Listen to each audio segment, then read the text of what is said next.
Kerajaan Mataram adalah salah satu kerajaan kuno yang berperan penting dalam sejarah peradaban di Nusantara. Berdiri pada abad ke-8 Masehi, kerajaan ini memainkan peran sentral dalam pembentukan budaya, agama, dan politik di wilayah Indonesia. Dengan pusat kekuasaan di wilayah yang sekarang dikenal sebagai Jawa Tengah, Kerajaan Mataram meninggalkan warisan sejarah yang kaya dan mendalam. 1.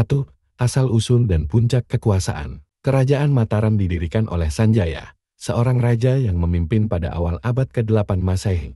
Pusat pemerintahan awalnya berada di wilayah yang sekarang dikenal sebagai Yogyakarta. Namun, puncak kejayaan Mataram terjadi pada masa pemerintahan Rakai Pikatan, Rakai Kayuwangi, dan Rakai Warak, yang menguasai sebagian besar Pulau Jawa. 2. Budaya dan agama. Salah satu ciri khas kerajaan Mataram adalah pengaruh besar agama Hindu-Buddha dalam kehidupan sehari-hari. Raja-raja Mataram membangun kompleks candi yang megah, seperti Candi Prambanan, sebagai bentuk penghormatan terhadap agama mereka. Seni dan sastra berkembang pesat, menciptakan naskah-naskah klasik seperti Serat Menak dan Serat Centini. 3. Sistem pemerintahan dan kehidupan sosial. Kerajaan Mataram menerapkan sistem pemerintahan feodal yang kuat. Raja memiliki kekuasaan tertinggi, diikuti oleh para bangsawan yang mengendalikan wilayah tertentu. Sistem ini menciptakan struktur sosial yang jelas, di mana masyarakat terbagi menjadi golongan yang berbeda. 4.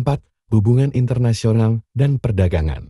Mataram menjalin hubungan diplomatik dengan negara-negara tetangga seperti Sriwijaya dan Majapahit.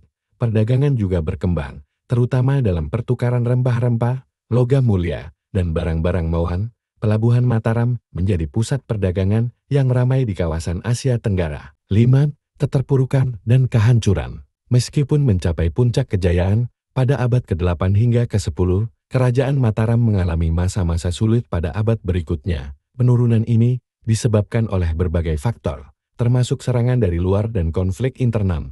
Pada akhirnya, kerajaan ini terpecah menjadi beberapa kekuatan kecil. 6. Warisan dan pengaruh. Meskipun tidak lagi menjadi kekuatan utama, kerajaan Mataram meninggalkan warisan budaya dan sejarah yang mendalam. Candi Prambanan, sebagai salah satu situs warisan dunia UNESCO, tetap menjadi simbol kejayaan arsitektur dan seni rupa Mataram. Pengaruh Hindu-Buddha yang diwariskan oleh Mataram juga tetap terasa dalam budaya Jawa hingga saat ini. Kerajaan Mataram adalah bagian integral dari perjalanan panjang peradaban di Indonesia. Kejayaan, kemunduran, dan warisan budayanya membentuk lanskap sejarah yang kaya dan kompleks, memperkaya identitas bangsa Indonesia.